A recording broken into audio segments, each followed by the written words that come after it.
खुदा जलाली बबरकत नाम में आप सबको सलाम। मेरा नाम इवेंजलिस्ट उमैर अकरम है। मेरा तल्लक house church of Lord Jesus Christ के साथ है, जो कि फैसलाबाद वारसपुरा के नज़दीक बरकतपुरा गली नंबर 5 ए ब्लॉक में है। और जिन लोगों ने हमारे चैनल को सब्सक्राइब नहीं किया, वो हमारे चैनल को सब्सक्राइब करें, ताकि दूसरों तक भी जो है वो खुदा के कलाम को हम पहुंचा सके और खुदा के कलाम से दूसरे भी बरकत पा सके। मैं खुदा का शुक्र अदा करता हूँ आज के इस दिन के लिए कि खुदा ने मुझे इस लायक और इस काबिल बनाया कि मैं आप लोगों के साथ खुदा के ज़िंदगी बख्श कलाम को शेयर कर सकूँ। आए खुदा के कलाम में से पहले हम दुआ करेंगे। हालेलुया। ऐ कदूस मेहरबान जिंदा आसमानी खुदा, लश्करों के रब, आसमान और ज़मीन के खालिक और मालिक, बादशाहों के बादशाह, खुदामदों के खुदा, तेरा शुक्र, तेरी तारीफ, तेरी तमजीद, तेरी सताइश हमद करता हूँ आज के इस वक़्त के लिए। खुदा पाक खुदा, जो तूने अपने फजल से अता किया, अपनी रहमत से अता किया, अपनी बड़ी कुदरत के साथ अता किया। खुदावंद पाक खुदा, हिकमत दनाई फहम को मांगता हूँ, ताकि तेरे जिंदगी बख्श कलाम को, तेरे इल्हाम को जब बयान करूँ तो खुदावंद तेरा पाक रूह जो ज़मीन पर अच्छा मददगार है, मुकम्मल तौर पर रहनुमाई करे और तेरे लोग सुनकर कलाम के वसीला से बरकत को पाएं। और खुदावंद पाक खुदा अपनी जिंदगियों में खुदा के कलाम को लें और खुदा के कलाम, खुदा के आइन के मुताबिक अपनी जिंदगियों को गुजारें। और खुदावंद तो उनको बढ़ाए और उनके बदनों से अपने जलाल को जाहिर कर, मसीह के नाम से आमीन। आज हम खुदा के कलाम में से गुनाह के बारे में देखेंगे। गुनाह हमारा टॉपिक है, गुनाह सबने किया है। मेरे अजीजों, गुनाह जो है वो सबने किया है। इसका मतलब अब गुनाह जो है वो जबकि सबने किया है, इसका मतलब है सब जो है वो खुदा के फजल से, खुदा के जलाल से महरूम है। आए कलाम मुकद्दस में से मुकद्दस पौलुस रसूल का खत रोमियो की कलीसिया के नाम, उसका 3 बाब, उसकी 23 आयत को हम पढ़ेंगे। इसलिए कि सबने गुनाह किया और खुदा के जलाल से महरूम है। कलाम खुदा का पढ़ा सुना जाना हम सबों के लिए बाइस से बरकत हो, आमीन। मेरे अजीजों, हमने कलाम खुदा में से पढ़ा इसलिए कि सबने गुनाह किया और खुदा के जलाल से महरूम है। इसका मतलब है गुनाह जो है वो सब आदमियों में है और गुनाह हमें जो है वो खुदा के जलाल से, खुदा के फजल से महरूम रखता है, खुदा की रहमत से हमें महरूम रखता है, खुदा की मोहब्बत से हमें महरूम रखता है। हम देखते हैं 5 बाब उसकी 12 आयत में लिखा है, बस जिस तरह एक आदमी के सबब से गुनाह दुनिया में आया और गुनाह के सबब से मौत आई और यूं मौत सब आदमियों में फैल गई, इसलिए कि सब ने गुनाह किया। एक शख्स के वसीला से गुनाह जो है वो दुनिया में आया और गुनाह के सबब से मौत आई और मौत जो है वो सब आदमियों में फैल गई, क्योंकि सब ने गुनाह किया।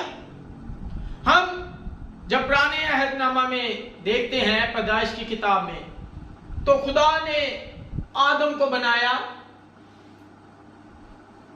आदम के लिए बाग रखे। बाग अदन में उसने बहुत से फलों के पेड़ लगाए ताकि आदम खाए, अपने पेट को भर सके, ऐशो आराम के साथ जो है वो जिंदगी गुजार सके, क्योंकि खुदा इंसान से मोहब्बत करता है और खुदा ने उसको बनाया कि वो मेरी इबादत करे, वो मेरी हम करे। जब तक गुनाह ना था, हम देखते हैं पैदाइश की किताब में, तो वहां पर लिखा है खुदा ठंडे वक्त में उससे बातें करता था। लेकिन जैसे ही नाफरमानी, गुनाह उनसे हुआ तो खुदा उनसे जुदा हो गया। वो खुदा के फजल से, खुदा के जलाल से महरूम हो गए। खुदा उनसे बातें ना करता था, खुदा ने बाग अदन से उनको निकाल दिया। यानी इसका मतलब यही है, जैसा कि हमने 23 आयत में पढ़ा 3 बाब की, इसलिए कि सबने गुनाह किया और खुदा के जलाल से महरूम है। गुनाह जो है वो हमें खुदा से दूर कर देता है, जुदा कर देता है। मेरे अजीजों, अब हमने खुदा के नजदीक आने के लिए क्या करना है? खुदावंद यीशु मसीह इसीलिए आया कि वो खुदा के नजदीक हमें ले जाए। लेकिन हमारी सोच, हमारे दिल इस बात को नहीं कबूल करते कि हम खुदा के नजदीक जाएं, क्योंकि हमारे अंदर गुनाह के असरात हैं, गुनाह है, और गुनाह खुदा के पास नहीं जा सकता जब तक हम अपने गुनाहों को अपने जिस्मों से निकाल नहीं देते। हम खुदा के नजदीक नहीं जा सकते। गुनाह जो है वो हमें खुदा के जलाल से महरूम रखता है। गुनाह जो है वो हमें हमारी कामयाबियों से दूर रखता है।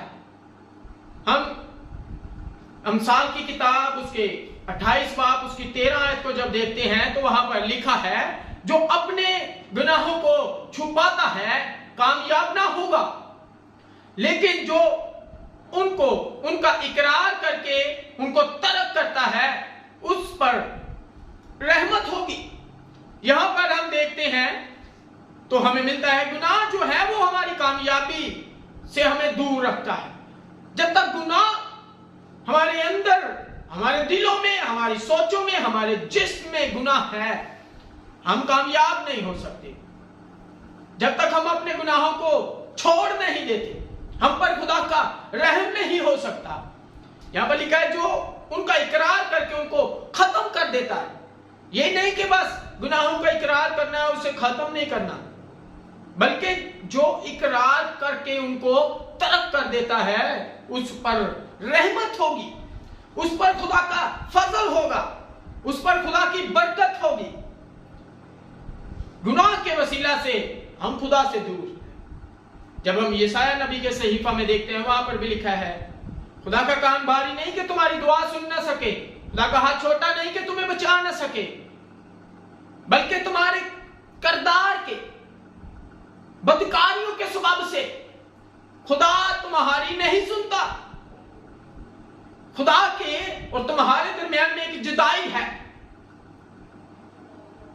इसलिए खुदा हमसे दूर है, हमारी दुआओं का नहीं जवाब देता, इसीलिए खुदा हमारी दुआ नहीं सुनता, इसीलिए हम कामयाब नहीं होते, क्योंकि हमारे साथ खुदा नहीं, हमारे साथ गुनाह है। गुनाह को अपनी जिंदगियों से निकालेंगे हम तो हमारी जिंदगियां में जो है वो कामयाबी आ जाएगी, बरकत आ जाएगी, खुदा के जलाल आ जाएगा, खुदा की कुदरत आ जाएगी, खुदा का फजल, खुदा की रहमत आ जाएगी। जब हम देखते हैं अज़ीज़ों मत्ती रसूल की मार्फत अंजील, तो मुकद्दस यूहन्ना असबागी बपतिस्मा देने वाला जब मनादी शुरू करता है तो वो कहता है, तौबा करो क्योंकि आसमान की बादशाही नजदीक आ गई है। वो तौबा की मनादी से शुरू करता है कि तौबा करो, तौबा करो, आसमान की बादशाही नजदीक आ गई। और बहुत से लोग उसकी मनादी पर अमल करते हुए उसके पास आए, अपने गुनाहों को खत्म किया और बपतिस्मा लिया। गुनाह हमने खत्म करना है अपनी जिंदगी से और खुदा के साथ मेल मिलाप करना है। हम मुकद्दस यकूब के खत में देखते हैं तो वहां पर लिखा है, मुकद्दस यकूब का खत उसका 5 बाब उसकी 16 आयत में लिखा है, बस तुम आपस में एक दूसरे से अपने अपने गुनाहों का इकरार करो और एक दूसरे के लिए दुआ करो ताकि शिफा पाओ। रास्तबाजी की दुआ के असर से बहुत कुछ हो सकता है। देखें यहां पर लिखा है, बस तुम आपस में ایک دوسرے سے اپنے اپنے گناہوں کا اقرار کرو۔ ہم کیا کرتے ہیں؟ ہم اقرار نہیں کرتے، ہم اپنے گناہوں کو چھپاتے ہیں، ہم توبہ نہیں کرتے، کیونکہ ہم خود کو سمجھتے ہیں کہ ہم راست باز شخص ہیں، ہم اچھے انسان ہیں، ہم میں گناہ نہیں ہے، ہم میں بدی نہیں ہے، ہم میں جھوٹ نہیں ہے۔ در حقیقت ہمیں سب کچھ ہے، لیکن ہم خود کو غلط نہیں مانتے۔ ہم نے ہر روز اپنے گناہوں کا اقرار کرنا ہے، کیونکہ ہم کم خیال، سوچ سمجھ ہر بات میں گناہ کر جاتے ہیں، انسان ہے۔ میرے عزیزو، اسی لیے یہ کہ دعا کس کی سنی جائے گی؟ جب ہم اپنے گناہوں کا اقرار کریں گے، اسے ترک کریں گے، پھر راست باز کی دعا کے اثر ہوتے ہیں۔ جب تک گناہ ہمارے اندر ہے، ہماری دعا کا کوئی اثر نہیں، ہماری دعاؤں کا جواب نہیں ہمیں ملے گا، کیونکہ وہ خدا تک نہیں پہنچتی۔ کیونکہ خدا، کلام مقدس بیان کرتا ہے، خدا گناہگاروں کی نہیں سنتا، خدا گناہگاروں کی نہیں سنتا۔ خدا ہماری تب سنے گا جب ہم گناہوں سے توبہ کریں گے، اسے چھوڑیں گے اور خدا میں شامل ہوں گے، خدا میں بپتسمہ لیں گے، تو پھر خدا ہماری دعاؤں کا جواب دے گا، کیونکہ گناہ کو ہم نے چھوڑ دیا۔ لیکن جب تک گناہ ہمارے اندر ہے تو خدا ہماری نہیں سنے گا۔ اس لیے میرے عزیزو، میرے بہن بھائیوں، ہم نے کیا کرنا ہے اپنی زندگیوں میں؟ توبہ کرنی ہے۔ اعمال کی کتاب اس کے 3 باب اس کی 19 آیت کو جب ہم دیکھتے ہیں تو ہم نے اس بات پر آج کے کلام کو اپنی زندگیوں میں لینا ہے، تو دیکھنا خدا کیسے کثرت سے ہماری زندگیوں میں اپنی برکات کو جاری کرتا، اپنے فضل کو جاری کرتا۔ لکھا ہے 3 باب، اعمال کی کتاب 3 باب 19 آیت، پس توبہ کرو اور رجوع لاؤ تاکہ تمہارے گناہ مٹائے جائیں، اور اس طرح خداوند کے حضور سے تازگی کے دن آئے۔ ہاللیلویہ! بڑی خوبصورت بات ہے، توبہ کرو، خداوند کی طرف رجوع لاؤ تاکہ تمہارے گناہ جو ہیں مٹائے جائیں۔ پھر آگے جو ہے وہ بڑی برکت کی بات ہے، اور اس طرح خداوند کے حضور سے تازگی کے دن آئیں۔ کس کے؟ کسی انسان کے حضور سے نہیں، بلکہ خداوند کے حضور سے تازگی کے دن آئیں۔ تمہاری زندگی میں تازگی کے دن آئیں گے، یعنی جب تک ہمارے اندر گناہ ہے، ہماری زندگی میں تازگی نہیں، خداوند کے حضور سے کوئی اچھا دن نہیں ہماری زندگی میں۔ لیکن جب ہم توبہ کریں گے، رجوع لائیں گے، تو خدا جو آسمان اور زمین کا خدا، خداوند ہے، بادشاہوں کا بادشاہ ہے، وہ ہمارے گناہوں کو مٹا دے گا، اور اس کی طرف سے تازگی کے دن، برکت کے دن، فضل کے دن آنے شروع ہوں گے۔ وہ فضل سے بھرا ہے، وہ رحم سے بھرا ہے، وہ جلال سے بھرا ہے، لیکن ضرورت ہے آج ہمیں توبہ کرنے کی، گناہ کو نکالنے کی، گناہ کو دور پھینکنے کی، کیونکہ ہمارے لیے اس نے فدیہ دیا ہے، اس نے ہم پر فضل کیا ہے، ہم نے اس کے وسیلہ سے زندگی کو لیا ہے۔ تو میرے عزیزو، ہم نے آج کے کلام کے وسیلہ سے اس کلام کو اپنے اندر لینا ہے اور خدا کی طرف رجوع لانا ہے، تاکہ خدا جو ہے وہ ہمارے گناہوں کو مٹائے اور خدا کے حضور سے اچھے دن آئے۔ خدا آپ سب کو اس کلام کے وسیلہ سے بڑی برکت دے، آمین۔